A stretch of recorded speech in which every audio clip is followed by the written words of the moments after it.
La semana pasada con el periodista y escritor José Luis Giménez hablábamos de los nombres que tiene Dios. Y hoy vamos a seguir un poquito con esa idea de Jehová, Yahvé, Elohim. ¿Quiénes son todos esos personajes que aparecen en un pueblo que inicialmente, como es el pueblo israelita, que inicialmente era politeísta, tenían a otros dioses y que al final, con la aparición de Yahvé, pues le quitan el poder a él, al yo soy el que soy, para dárselo a Yahvé o Jehová en este caso. Vamos a seguir hablando de este tema, de ese politeísmo y quiénes eran los primeros dioses, por ejemplo, a los que adoraban el pueblo de Israel. José Luis Giménez, muy buenas noches. Hola Pedro, buenas noches. Buenas noches, bienvenido. Gracias, bienvenido. Hablamos de dioses en el pueblo de Israel y uno se puede rasgar las vestiduras pensando, ¿pero qué dicen? ¿No? Pero como si Israel solamente adoraba a un solo Dios, ¿no? No, que era Yahvé, ¿no? No era así. Ya Abraham, de hecho, Abraham hay que decir que era descendiente de Noé, si nos retrotraemos a la historia antes del diluvio. Bueno, pues ya los descendientes de Noé dejan de adorar a ese Dios, vamos a decirle ahora Yahvé, llamarlo Yahvé para no liarnos, y pasan como unos 400 años hasta que aparece Abraham, que es el primer patriarca que va a aparecer en la Biblia hebrea, en el Antiguo Testamento cristiano, y a él se le aparece este personaje. Bueno, no se le aparece porque no cuenta que se le haya aparecido en persona. A la única persona de la Biblia que se le aparece sería a Moisés. Entonces, Abraham, todo esto que nos cuentan siempre es en sueños, ¿no? Entonces, una forma de explicar, en sueños recibe esta instrucción, en sueños se le dice tal, en sueños le dicen, bueno, pues Abraham se presenta en sueños y le dice, yo soy el hijo, el Dios, de Noé, de tus ancestros, tal. Pero no le dice exactamente el nombre, ¿no? No le dice el nombre. Simplemente le ordena en sueños que se tiene que dirigir a la tierra de Canaán, que sería luego la tierra prometida. Y bueno, pues ahí, tal como lo cuentan, da la impresión que el que se va y al que le dicen que se marche es a su padre Tera, que es el patriarca de esta familia, que se va con su hijo, en este caso, que es Abraham, con la esposa de Abraham, que es Sara, con el nieto, que sería el sobrino de Abraham, que es Lot, que ya hablamos también de lo que sucede en Sodoma y Gomorra, y se marchan hasta una ciudad que se llama Harán, y allí están 5 años, hasta que se muere Tera. Cuando se muere Tera es cuando Abraham dice, bueno, sigo el camino y va a ir hasta las tierras de Canaán. Bueno, esto es lo que nos cuenta la historia, y hasta aquí no existe ningún nombre de ningún dios. Pero claro, todo esto, y que yo lo explico así desde el principio, es para que se entienda que el nombre de Yahvé aparece pues como en el siglo VIII a.C., a través de unas escrituras, y que se identifican con lo que tú has dicho, el tetragramatón, que serían las 4 iniciales, la Y, la H, la W y la W o la V y la H, ¿no? Que sería la pronunciación Yahvé, pero que tampoco es así. ¿Qué sucede? Que en la Biblia, en el Tanaj judío, que es de donde va a salir la Biblia católica y la cristiana en general, nos hablan de Elohim, como bien has dicho. Elohim, como comentabas, es un nombre genérico que no significa solamente Dios, sino que dependiendo del contexto donde se encuentre en el pasaje que nos esté hablando, haría referencia a un Dios, a Dios, haría referencia a un personaje muy poderoso, como pudiera ser un gobernador, un juez, o hace referencia a un ángel. Tendríamos ahora que recurrir a todos los pasajes que hacen referencia con esta palabra de Elohim para ver que lo que está mencionando no es Dios. Recurriremos a esta palabra también casi mágica, porque se le atribuyen poderes que también son los mismos que se le atribuyen después a Yahvé o a Jehová, por ejemplo, ¿no? Pero hablabas de Canaán, hablabas de los canaítas, ¿no? Exacto. Qué curioso, porque hoy sabemos, a través de, si leemos bien la Biblia, podemos encontrar, que no es una cosa que nos estemos inventando, que aparece ahí, ¿no? Que tuvieran o que veneraran a un dios toro, ¿no? Dios Baal, ¿no? Baal, ¿no? Baal, sí. Y a su mujer, a Sera, ¿no? Sí, a Sera, sí. Sería la esposa de él. que has mencionado muy bien, que sería el Dios Todopoderoso, el principal. Con lo cual, cuando Moisés sube a la montaña a recoger los 10 mandamientos, cuando baja, que eso lo hemos visto hasta en las mejores películas de Hollywood, ¿no? Están adorando al Bajal, al becerro de oro, ¿no? Sí. Al becerro de oro, ¿no? Y Dios se enfada, y se enfada Moisés, rompe las tablas y tal, porque al final vuelven otra vez a ese politeísmo. A ese politeísmo, sí. ¿no? Sí, porque el panteón cananeo son varios dioses. El primero es El, que comentamos, la esposa de El, Aserat, que luego la van a poner como esposa o madre de Yahvé, no te lo pierdas, y a Baal, ¿no? Esos serían los principales. Yahvé en este panteón cananeo diríamos que estaba en segunda fila. Era el dios de la agricultura, que luego se va a convertir en el dios de la guerra. ¿Sí? Entonces, cuando tú bien dices, baja del Sinaí Moisés con las tablas y ve todo aquello, bueno, dice, se enfada, y quien se enfada realmente es Yahvé, porque dice, antes en el capítulo de Egipto de las plagas, dice, yo os mandaré a Egipto para que castigar a los que están adorando a otros Elohim, y utiliza la palabra Elohim, dice, como él ¿Cómo es un... se entiende, José Luis, que un pueblo que ha estado perseguido, que marcha de Egipto, que el faraón los quiere liquidar porque ha matado ya al primogénito, que están durante muchos años, 40 años, en pleno desierto, exacto, huyendo de los egipcios y del faraón, a pesar de todos los milagros que pueden vivir y ver, ¿no? Aún así, tarda una semana o tarda unos días de bajar Moisés de la montaña. Sí, la montaña está como 40 días o por ahí, está mucho tiempo. Total, que baja y ya se olvidan de lo que han vivido. O sea, el pueblo de Israel, el ser humano, en esencia, tenemos de agradecidos lo que tengo yo de cura, ¿no? Sí, se nos olvida todo. Sí, la verdad es que hay un refrán que yo escuchaba ya de pequeño que me decía el maestro de la escuela, dice, el hombre es el único animal que tropieza 2 veces con la misma piedra, ¿no? Es decir, no aprendemos. Sin embargo, tampoco, yo por ejemplo, cuando hablo con diferentes creyentes católicos o protestantes, ¿no? O cristianos, ¿no? Yo admiro, por ejemplo, a los evangélicos, ¿no? Porque se leen la Biblia, no se leen solamente el Nuevo Testamento, se leen la Biblia, se la leen, cosa que los católicos no lo hacemos, o al menos la mayoría no lo hace, ¿no? Y haces preguntas de lo más básico y no lo sabemos. En cambio, es curioso que los protestantes, si saben al pie de la letra, Éxodos 3:14 dijo tal, la palabra de las escrituras de Pablo a los filipenses, a Corintios, se lo saben de memoria. Entonces, ¿qué es lo que pasa en el pueblo elegido de Dios, que es el pueblo de Jerusalén, los israelitas? Sí, bueno, los descendientes de Jacob. Sí, el pueblo celeste, ¿no? Sí, para que no le demos la notoriedad que se merece nuestra comunidad, ¿no? O sea, no sé, yo no he visto una comunidad cristiana, porque estamos hablando en general, que no le dé tanto culto al propio Dios al que se está venerando todos los días. Bueno, yo voy a dar mi opinión personal, que por supuesto puede gustar o no gustar en absoluto. Yo precisamente en el libro que comentamos, que sale esta semana, La revelación del Hijo del Hombre, lo que explico es todo esto que estabas comentando, ¿no? Por qué se produce todas estas situaciones.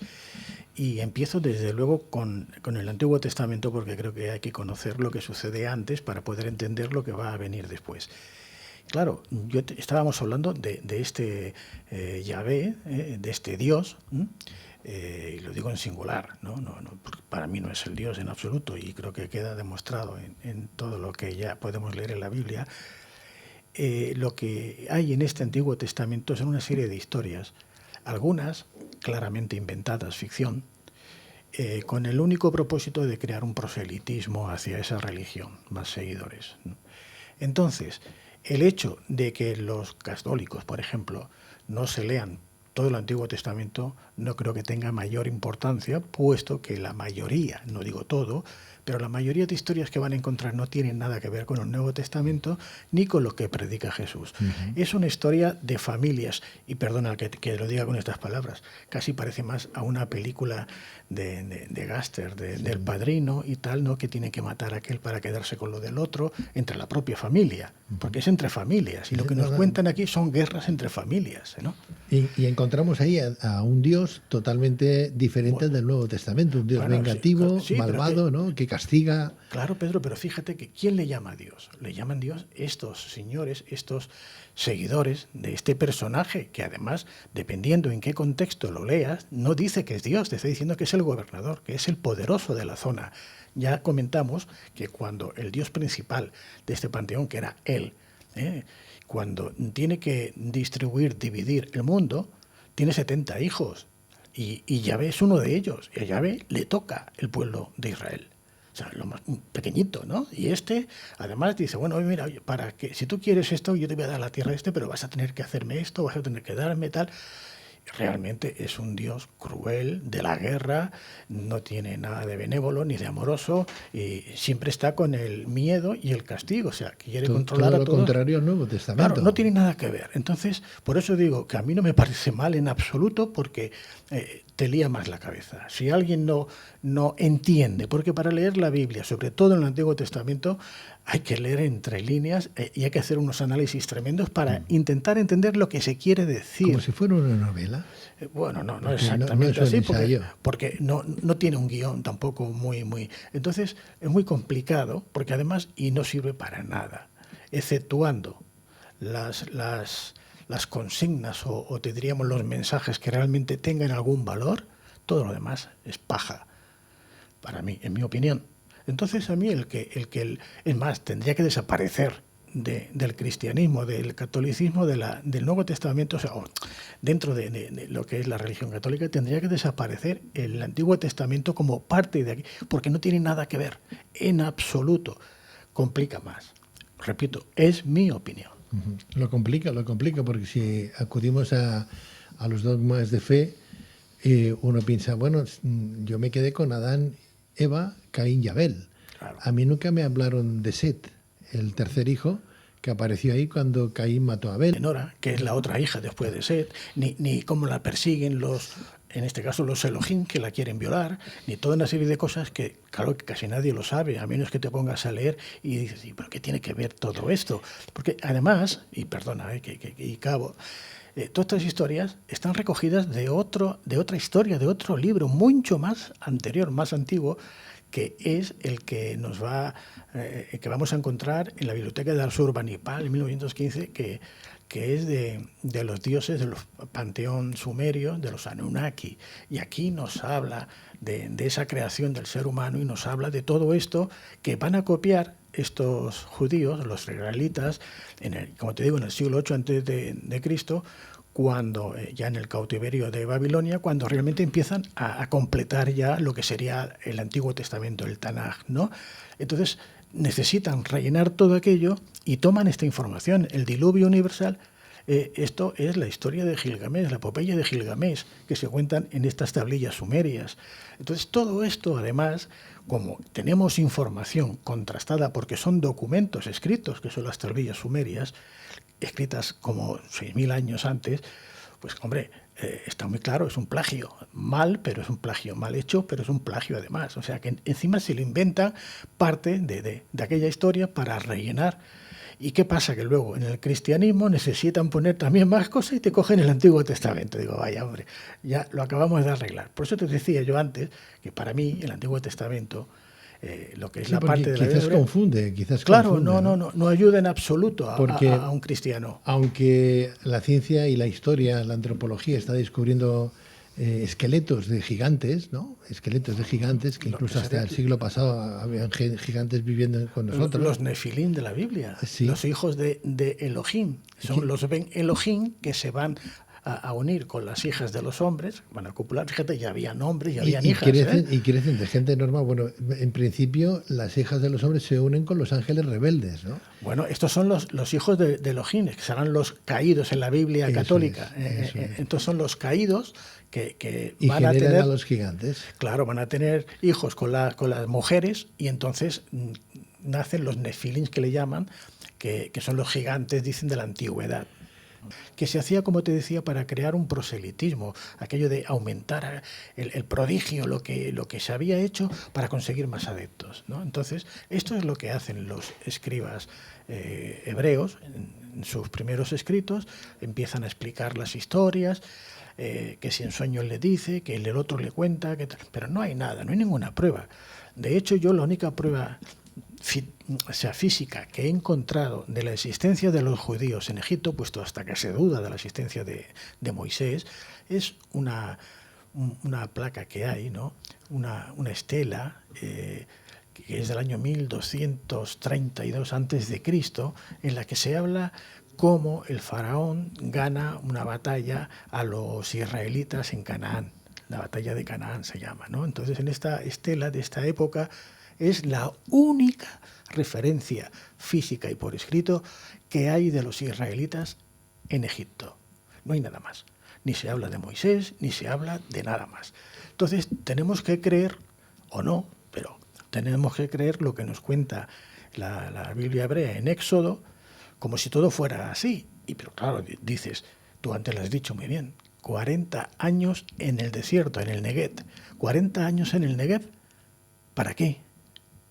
Si ya estaban en Canaán, si los israelitas ya habían estado en Canaán, si les ganó la batalla el faraón, si ya estuvo Abraham en Canaán, ya les dio, Yahvé ya les dio una tierra a Abraham 400 años antes. ¿Cómo que ahora no sabe venir a la tierra prometida? Están 40 años dando vueltas en el desierto. Claro, los israelitas, desde entonces, desde siempre, han sido politeístas. Bueno, más que politeístas, ellos creían, edoteístas, que creen en un Dios, pero saben que hay otros, ¿no? Entonces, tienen preferencias sobre este Dios. Y esto es lo que van a cambiar y van a pasar al monoteísmo, a creer en un solo Dios. Y esto se produce precisamente a raíz de Amenhotep IV, Akenatón se llamará después, que es el que es previo a Moisés, y es de donde Moisés va a tomar todas estas enseñanzas de Akenatón. Y bueno, Akenatón se fue de Luxor y la capital la llevó a Marna, y bueno, todo lo que hicieron los sacerdotes por anularlo, ¿no? Porque les quitaba poder. Los israelitas toman esta información y se crean su propia historia, y crean su propio Dios, y crean todo esto, y se tienen que inventar un montón de historias para intentar enlazarlo. Por eso te digo que desde mi punto de vista, para un cristiano que lo que le interesa son las enseñanzas de Jesús, del Hijo, del Hombre, tal como se cuentan en el Nuevo Testamento, y en el que hay que hablar también mucho, lo demás prácticamente, como dato anecdótico, va bien. Información que puede serle útil en algún momento, bien, pero de ahí no hay para sacar mucho. No obstante, más de 40 autores para crear y confeccionar esta Biblia, este Antiguo Testamento, ¿no? Entre 1500 y 2000 años para ser escrito. Sí, 1600 años exactamente. Desde creo que fue... empezó, pero bueno, en total, porque se acaba en el año 100 después de Cristo. Se termina la Tanaj de escribir, y como 1500 años antes ya de David y tal, ya se empezó a escribir todas estas historias, ¿no? Entonces tardaron como 1600 años exactamente. 40 autores que no se conocieron durante esos años. No, nunca. Comentamos en la semana pasada que fue durante el cautiverio de Babilonia, que es cuando realmente se acaba de componer lo principal, lo que hace referencia a Yahvé, y lo hace Esdras. Antes decías muy bien que este pueblo lo que asumía eran textos, historias, ¿no?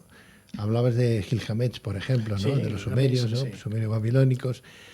Textos que aparecían ahí, fueron utilizándolos y aplicándolos a un contexto que era propio para ellos, como era el Antiguo Sí, Testamento, hebrea, ¿no? sí. Y crear pues los 76 libros con los que tiene hoy la Biblia, ¿no?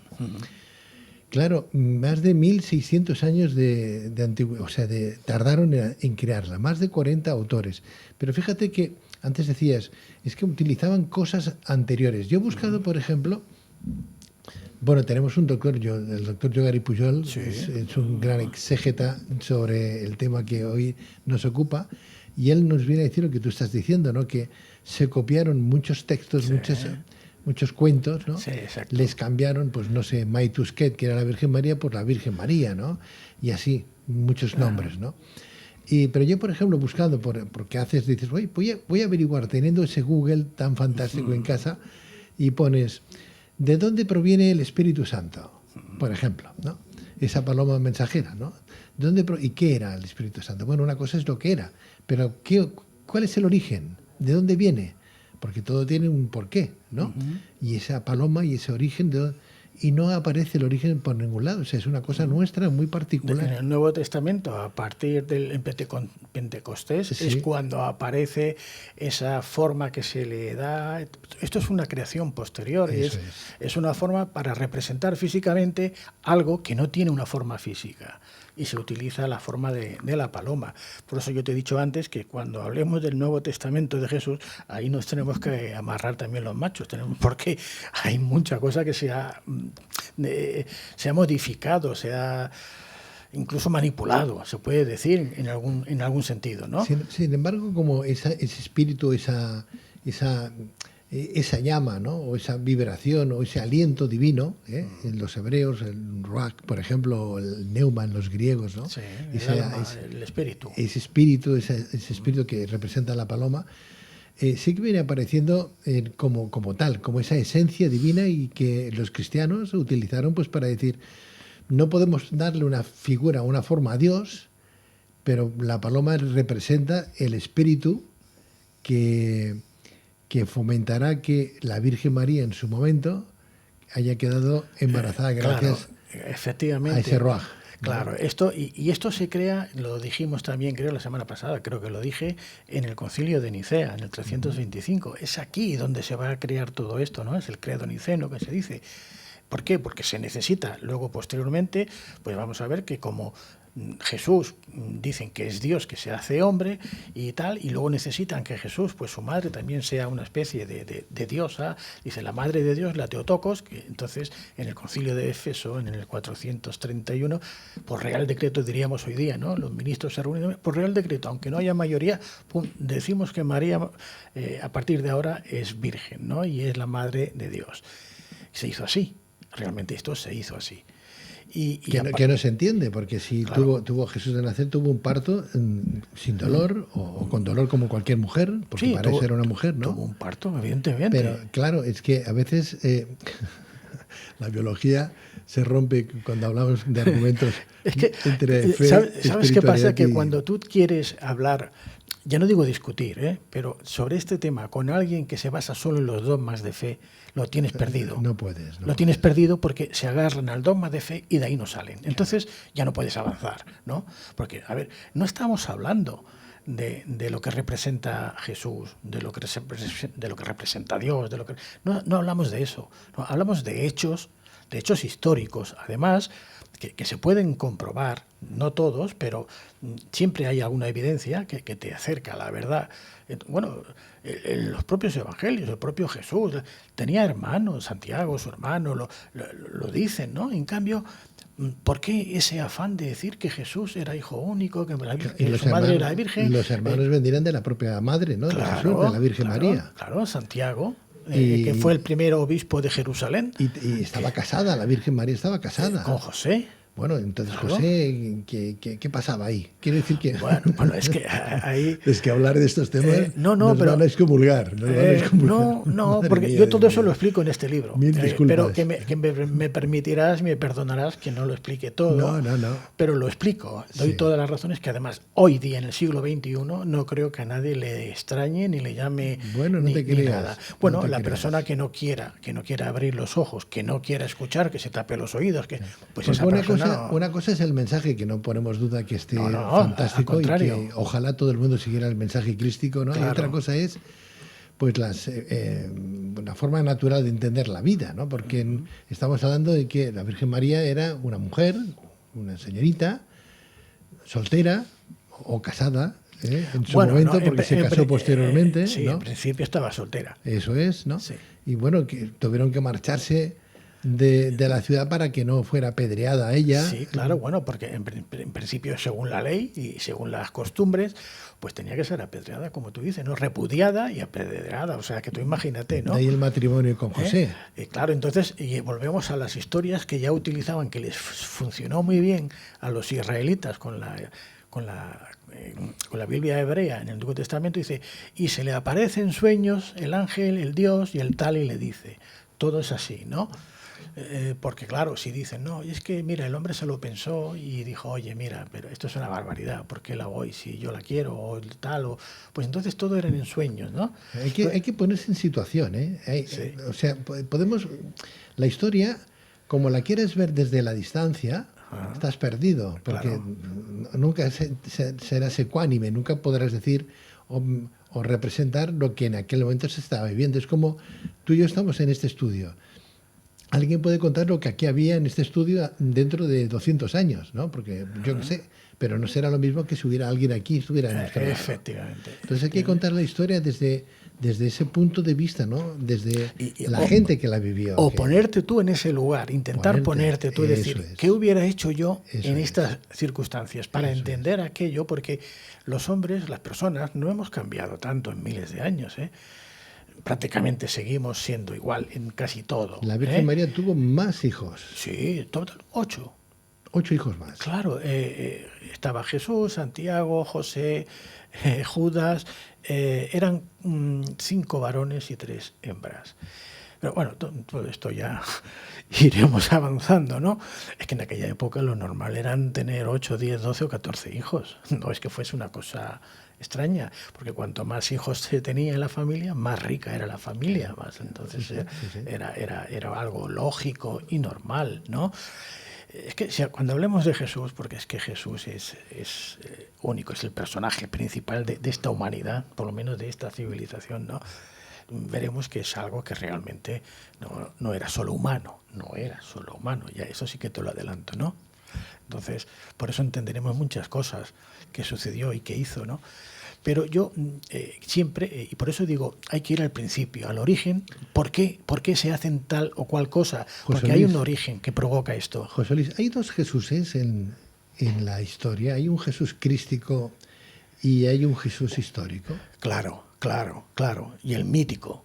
Por eso tenemos estas discusiones. Yo con un amigo, Yogari Puyol, ¿no? que lo aprecio mucho, y nos hablamos, mira, me manda siempre información de tal, y discutimos sobre esto, pero bueno, él me dice, oye, es que me encanta tu trabajo, tal, porque yo voy desde otro punto de vista. Yo no estoy defendiendo un mito. Ni atacando. No, yo no defiendo un mito porque tal, no, yo estoy buscando información, intento que sea la verdad, porque es muy difícil, y expongo esos hechos para sacar las conclusiones. Entonces cada persona luego saca su conclusión. Yo acepto, porque soy el primero que lo digo, si es que se han modificado muchos escritos de la Biblia. Y mira, y además yo tengo ya 4 libros anteriores a este que hablo de estos temas, y demuestro, porque creo que lo he demostrado con documentación, y aparte que han salido luego otras evidencias arqueológicas, que la Iglesia ha ocultado y ha manipulado ciertos escritos que no interesaban en esos momentos, porque hablamos de la Iglesia de Roma, de la Iglesia del Estado de entonces, y tuvo que hacer desaparecer, gracias a Dios o a la providencia, algunos de estos escritos que conocemos como los Evangelios apócrifos y otras cartas, se descubrieron en 1945. Fíjate, hace nada.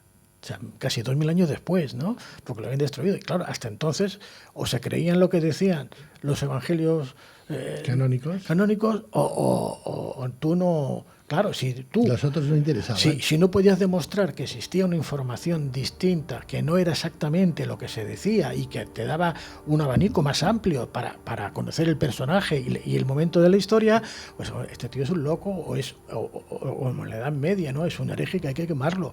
Entonces, a ver quién era el guapo que se ponía a decir, no, todo esto no es así. Han cambiado esto y lo otro, y no, porque yo recuerdo hace 20 años que en el primer libro, en una presentación, que había varias personas mayores que se pensaban que iba a hablar de Santa María Magdalena, y cuando pongo a explicar y a mandar fotos, y María Magdalena embarazada, se levantaron hereje y tal, y digo, bueno, menos mal que ahora no queman, pero bueno, la cosa... Si te hubieran quemado. Sí, yo lo digo en el prólogo, explico un poco, no entro en detalles, porque a veces yo he estado en varios programas, tú ya lo sabes, incluso en televisiones a nivel estatal e internacional, y recuerdo una que estaba en Galicia, cuando hice la presentación del legado de María Magdalena en Vigo, y la directora de un programa de allí, de Galicia, que era familia de un amigo mío, que fue el que me llevó allá, me dice, ¡ay, qué interesante! Dice el que tenemos el programa exclusivo contigo, tal. Digo, pero te van a dejar en esta televisión que yo hable de esto. Claro, José Luis, que Franco hace 40 años que ha muerto. Digo, sí, Franco sí, pero los que están ahora, digo, son más papistas que el Papa.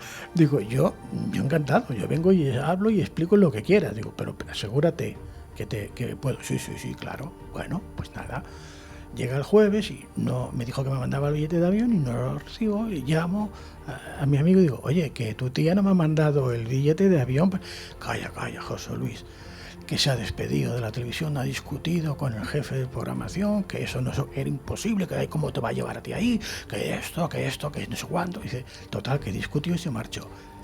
Al cabo de 2 meses volví por aquellas cosas y me encontré con esta mujer, una cena de familia ya con ellos, y me dice, ay, José Luis, si no lo veo, si no me pasa, no me lo creo. Y mira que me avisabas. Digo, pues te lo estoy diciendo, pero no es aquí solo. A mí me han vetado en editoriales de las más importantes del planeta, porque eran del Opus Dei, o siguen siendo del Opus Dei, y me dijeron que esos temas, ni hablar, que ninguno de los sellos van a publicar nunca ningún libro mío. Yo he estado en presentaciones de amigos escritores que me han dicho, mira qué libro he escrito sobre tal, vente, qué tal, y he ido a darle mi tarjeta al editor, y cuando ha visto mi nombre dice, el del legado, no me interesa nada. Claro, digo, pero este hombre es del Opus Dei, y dice, sí. Digo, pero hombre, es que no sabes que sí, que no me han crucificado porque no pueden, pero si no ya lo hubieran hecho. Entonces, estas cosas... Pero todo por hacerse preguntas. Claro. Pero es que... Claro, entonces, por eso te decía, ¿no? Digo, yo empiezo diciendo, hace 20 años ya tuve problemas, y era María Magdalena, que no era Jesús. Tú imagínate. Y yo dije, imposible. Digo, es que no acabo, no me dejan ni acabar. Y ahora, 25 años después, dije, bueno, pues ahora es el momento. Y recuerdo hace muchos años que una vez fuera ya de micro me dijiste tú, oye, José Luis, ¿por qué no escribes un libro sobre Jesús? Uh-huh. Y yo recuerdo que te dije, aún no es el momento, Pedro. Sí, y han pasado muchos años, ¿no? Ya han pasado años, sí, ha llovido. Claro, y yo incluso ahora, ¿no? Y yo pienso, digo, bueno, aún vendrá alguien que vendrá. Pero bueno, ya no me importa tanto, porque cuando uno lo que intenta es conocer la verdad y compartirla, que sirva para despertar la conciencia, que es lo único que me mueve, y vamos, y pongo a Dios por testigo, como decía aquella de la película, ¿no? Que es así, no me importa. Sí, tú no vas en contra de ninguna fe, ningún credo, no vas a atentar contra nada, sino simplemente lo que quieres es buscar la lógica que es no una sin razón, ¿no? Sino la lógica, que es lo más cercano a la realidad. Y decir, bueno, a ver, 2 más 2, ¿cuántas son? ¿No? Pues no son 5 ni son 3, ¿no? No, claro. Es que con 3 se aguantan, no, son 4, ¿no? Entonces, ¿por qué no me lo dice usted 4? No, es que 5 es un estudio o 3 es otra. No, o sea, la lógica es la lógica. Vivimos la gente ha vivido en tiempos de oscurantismo, donde no se sabía leer, no se sabía escribir. La gente, pues, desde bulas papales, que si usted me paga tanto dinero, todos los pecados le son perdonados. Sí, es que vivíamos en la ignorancia total. Y bueno, no es que ahora estemos muy avanzados, pero es distinto. Es distinto porque la tecnología que existe, la ciencia, ya lo estamos viendo hoy día cómo está todo, pues hombre, ya nos ha hecho ver las cosas desde otro punto de vista. Yo creo que ahora ya se puede abordar lo que hablábamos antes de la virginidad de la Madre de Jesús, ¿no? Como una fecundación in vitro. Y no nos van a quemar, porque ya se está produciendo y cosas mayores. Entonces, ahora se puede explicar y se pueden entender prodigios, o llamados milagros de entonces, que hoy día no lo son, no lo serían, sino sencillamente es la utilización de la tecnología. Esa fecundación in vitro habría que buscarla cómo se explica con el tema de la Virgen María. Sí, bueno, yo intento explicarlo, creo que lo explico. ¿Ah, sí? Hombre, yo en el libro sí, por eso digo, no me pidas que te lo explique todo, Dios mío de mi vida. pero creo que se explica bien. ¿Cuál es el título del libro? La revelación de el Hijo del Hombre. Porque él se hacía llamar el Hijo del Hombre no porque sí. Ese título tiene un sentido, un significado que él le da. Porque fíjate, los seguidores le llamaban el Salvador, el Maestro, Cristo, Jesucristo. Su nombre era Yeshua, Ben Joshua, ¿no? O sea, Yeshua Ben Yosef, su nombre hebreo, ¿no? Muy corriente, lo de Jesús era un nombre muy corriente. No solamente había un Jesús, habían cientos de Jesuses. Claro, claro, efectivamente, ¿no? Se han intentado cambiar tantas cosas, ¿no? Hasta lo de Jesús de Nazaret. Bueno, Nazaret, cuando nace Jesús, no existía con ese nombre. En la tierra sí, el lugar sí, pero era un lugar que no tenía nada que ver con lo que 2 siglos después se va a convertir, ¿no? Porque además ya lo tenemos por Mateo y por Lucas, que nos dice que nace camino a Belén, o sea, porque se va al empadronamiento y tal, ¿no? Ahí es donde va a nacer, ni siquiera es en el propio Belén, pero bueno.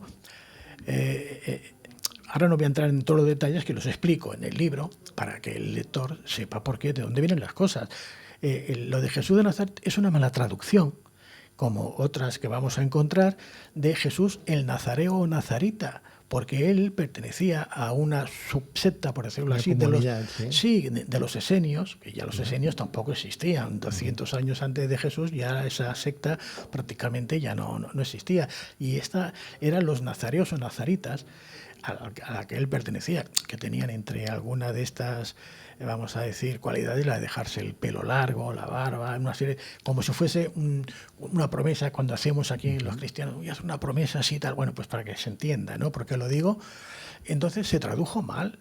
Era el nazareno. De hecho, en la cruz, cuando se le pone el letrero de INRI, y esos nazareos rex jueus, quiere decir Jesús Nazareno, rey de los judíos, ¿no? Además que hay una discusión entre Poncio Pilato y el jefe de los sacerdotes, que no quieren que le pongan eso. Bueno, todo esto yo lo explico, pero está basado en documentación, y luego ya te digo que la lógica, como tú dices muy bien, pues uno te dice, no, es que es así, no puede ser de otra manera, ¿no? Entonces vemos que las malas traducciones y tal ha hecho que se tenga por una cosa cuando era otra. Entonces hace ya 36 años cumplidos que venimos haciendo este programa. Sí. En 36 años ha llovido mucho, José Luis. Y tanto. Tú llevas con nosotros, pues si no son 36, a lo mejor llevas 30 con nosotros, ¿no? Más o menos. Sí, ¿no? Sí. Y en esos años hemos aprendido mucho, no solamente de gente como tú, sino de teólogos, de sacerdotes, de obispos, de gente que ha pasado. Incluso tuvimos la oportunidad de entrevistarnos con su santidad Juan Pablo II en su momento, visitando Roma, visitando el Vaticano. Bueno, y esas fotos aparecieron en la página web de Luces a la Oscuridad y demás, ¿no? E incluso al Dalai Lama lo hemos entrevistado a líderes espirituales. Quiero decir que durante todo este tiempo hemos aprendido mucho, bien, pero yo sé que aunque tengamos a los mismos oyentes que hoy son abuelos del principio, la comunidad nuestra de luciérnagas, de Luces a la Oscuridad, ha cambiado. Una cosa es el pensamiento de hace 36 años atrás, o de 20, o de 15, o de 10, al pensamiento de hoy. Y menos mal. Tiene que ser así. Yo me acuerdo que en aquella época yo hablaba con un buen teólogo, un sacerdote, que era de la obra, por cierto, y me decía, Pedro, estos temas a lo mejor no deberías tú de abordarlos o de tocarlos. Pero ¿por qué? Si yo conozco una cosa, quiero conocer la otra, no quiero quiero tener la dualidad, ¿no? Si conozco pues la parte buena, quiero conocer la parte pues, para saber si es tan mala o es tan buena, ¿no? Bueno, no sé. Y todo el mundo en aquella época, hoy han cambiado las cosas, ¿no? Pero en aquella época siempre me remitían a la fe. Sí, ¿no? claro. Hay un pasaje que habla de la fe, creo que era San Agustín, que me corrijan los que sepan de qué va el tema cuando lo cuente. Andaba San Agustín por la playa y se encontró a un niño que estaba haciendo un agujerito, un hoyo, con la arena de la playa, y quería meter todo el agua del mar dentro del hoyo que estaba construyendo. Sí. Y San Agustín le dijo, creo que era San Agustín, que disculpen si estoy equivocado, ¿qué estás haciendo? Y le dijo el niño, estoy metiendo todo el agua del mar aquí dentro. Y le dijo, bueno, es que esto es imposible, ¿no ves que es imposible? Y dice, pues es lo mismo que tú quieras entender los misterios de la Santísima Trinidad, claro, ¿no? Sí. Bueno, ya está. Claro. Con esto ya apague y vámonos. Claro. Tú no sé si te acordarás, en un programa tuyo, no sé si fue en el 2010, fíjate, 2010 o 2012, pero bueno, por ahí fue. Estábamos en otro local y era una entrevista, o sea, un debate, y había un teólogo del Opus Dei y una teóloga del Vaticano, una italiana que acababa de venir de Roma. Uh-huh. Y entonces, bueno, hablábamos de uno de estos temas, y yo pues explicaba lo de María Magdalena con Jesús y tal. Y tú le preguntas, le dices a la teóloga italiana, no recuerdo ahora su nombre, perdón, y le dices, ¿esto que dice José Luis? ¿Esto es cierto? Claro, y ella te contesta, dice, es cierto, ma hay una cuestión de fe, ¿no? Tenía yo allí una botella de estas de agua que nos da siempre y le di un golpe allí en la mesa, recuerdo, que digo, y esto es Dios. Y el del Opus Dei se levantó enfadado. Este es un esoterista que vive de vender libros, de no sé qué. Que recuerdo que tú luego llamaste la atención. Dijiste, hombre, José Luis no está insultando ni faltando, te lo está diciendo con tal, ¿no? Aquello, que creo que está grabado, debe estar en alguno de mis canales por ebooks o en algún sitio está aún. Aquella señora te estaba diciendo realmente lo que pensaba, ¿no? Era una cuestión de fe. Entonces, ¿cómo voy a discutir yo con alguien que se agarra a un dogma de fe y no quiere ver nada más? Es imposible, te decía antes. No puedes. Entonces, claro, si no están dispuestos realmente a conocer la verdad, que no tiene nada que ver con el mensaje. Claro. El mensaje es muy bonito. Es precioso, es lo mejor que nos... Ojalá todo el mundo siguiera el mensaje de Jesús. Yo al final del libro, mira, hay una frase, ¿no? que vengo a decir que aunque Jesús no hubiera existido físicamente, aunque no hubiera resucitado, aunque no hubiera hecho los milagros que dicen, aunque nada de esto, solamente por ese mensaje que nos ha quedado para la humanidad, sea quien al final lo hubiese puesto allá, eso ya justifica pues el hecho de que el personaje del Hijo del Hombre, que lo que representa es este hombre nuevo que nace a partir de ese momento, que tiene que llegar a ser el Cristo. El Cristo es el hombre perfecto, que es a lo que tenemos que llegar. Evidentemente y desgraciadamente queda mucho camino, pero ese es el mensaje, ¿no?